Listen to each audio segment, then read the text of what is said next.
Imagine reaching 53 with about $1,000 saved for retirement and $147,000 in student loans. You finally have a stable professional job, but every spare dollar now has two jobs: repair the past and protect the future. Should you attack the debt first, even if that means losing another decade of investing, or keep saving while the loan balance remains larger than everything you own? The answer is not to choose one account and ignore the rest. A late starter has to improve four things at the same time: build a financial floor, raise earning power, place the debt on the right route, and create retirement income. Do them in the wrong order, and the years you still have can disappear surprisingly fast.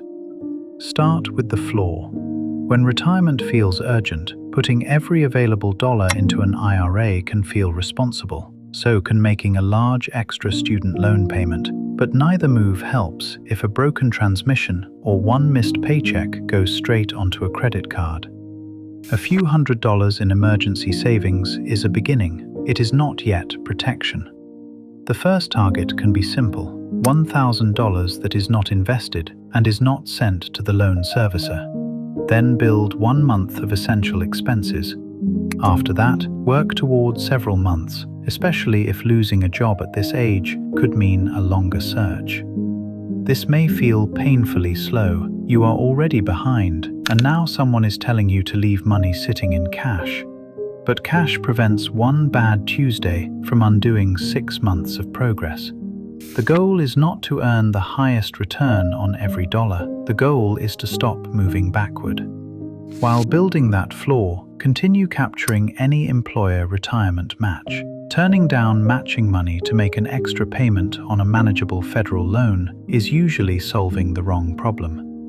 Beyond the match, contributions and debt payments can be adjusted as the emergency reserve becomes stronger.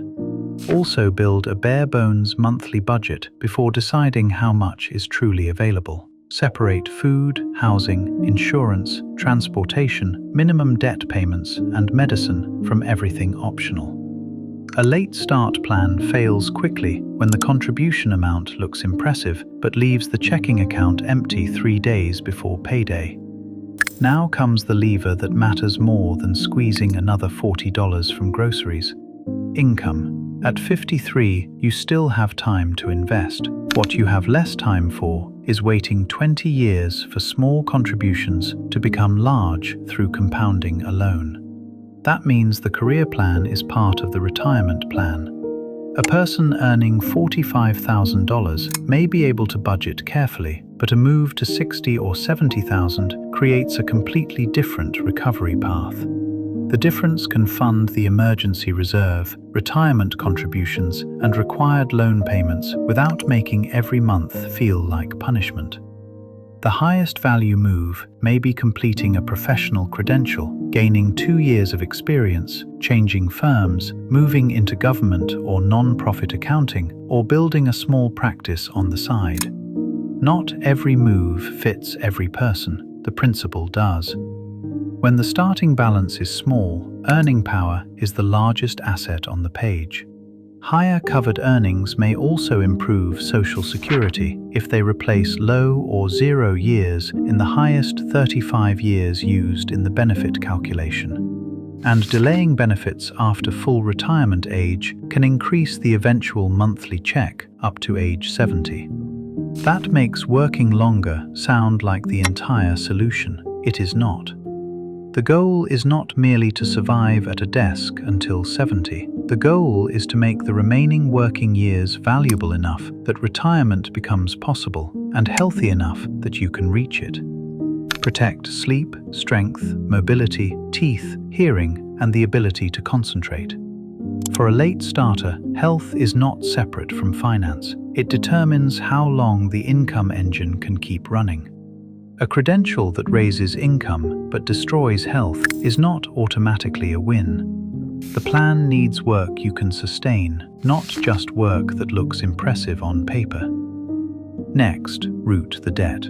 A $147,000 student loan balance looks like a single emergency. It may actually be several completely different problems hiding behind one number. First, identify whether the loans are federal, private, or a mixture. Then list the interest rates, repayment plans, loan types, and whether the current employer or a realistic future employer could qualify for a forgiveness program. Federal income-driven plans can base monthly payments on income and family size. Public service loan forgiveness can forgive a remaining eligible direct loan balance after 120 qualifying monthly payments while working for a qualifying employer and meeting the other program rules. Private loans do not automatically receive those federal protections. Refinancing federal loans into a private loan can also remove federal repayment and forgiveness options. That is why pay the loans first is not a complete strategy. The correct question is, what outcome is this payment plan designed to produce? If the loans are federal and a credible forgiveness path exists, paying far above the required amount may send money toward a balance that would otherwise be forgiven. If the loans are private, carry high interest, or do not fit a forgiveness path, faster repayment may deserve much greater priority. Federal repayment rules are changing, so this is not the place for assumptions based on something heard 5 years ago. Verify the loan types and current options through the official federal system or a qualified student loan professional before changing jobs, consolidating, or sending a large extra payment. Do not choose a public service job only because someone says the loans will disappear. Compare salary, pension eligibility, healthcare, vesting rules, and whether the employer and loans actually qualify. A lower salary may still win if it creates forgiveness and a pension, or it may delay retirement if the numbers do not work. The debt is not a moral test. It is a contract that needs the least expensive, reliable exit. Now build retirement income. Someone age 50 or older can contribute up to $8,600 across traditional and Roth IRAs in 2026, subject to the usual eligibility and income rules. $700 a month is $8,400 a year. That is already close to the current limit. That contribution will not create a giant portfolio overnight, but repeated for 17 years, invested rather than left as cash inside the account, it can become a meaningful source of retirement income. The exact result depends on returns, fees, taxes, and whether contributions rise. The useful point is that starting with $1,000 does not mean ending with $1,000. Do not make the portfolio carry the entire retirement alone. The late start plan is usually a stack. One layer is Social Security, another is the IRA or workplace plan, another may be a small pension from government or non-profit work, another may be lower housing costs, another may be a few tax season clients or part-time accounting work that continues after full-time employment ends. A small professional practice can be especially valuable because accounting work may be reduced rather than stopped completely. 10 flexible hours a week can cover expenses that would otherwise require a much larger portfolio. This changes the target. The question is no longer, can I somehow save $2 million? It becomes, how much monthly income can these layers reliably create by 68 or 70? That is a problem you can measure. There is also a trap hiding inside the traditional IRA contribution. A tax deduction today may help cash flow, but retirement withdrawals are generally taxable. A Roth contribution gives up the deduction now in exchange for qualified tax-free withdrawals later. The right choice depends on current and expected future taxes, eligibility, and the value of the deduction today.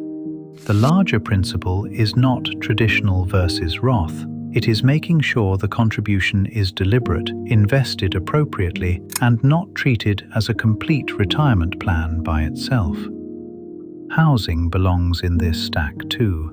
Reaching retirement with a small portfolio and low housing costs can work better than reaching it with a larger portfolio and expensive rent.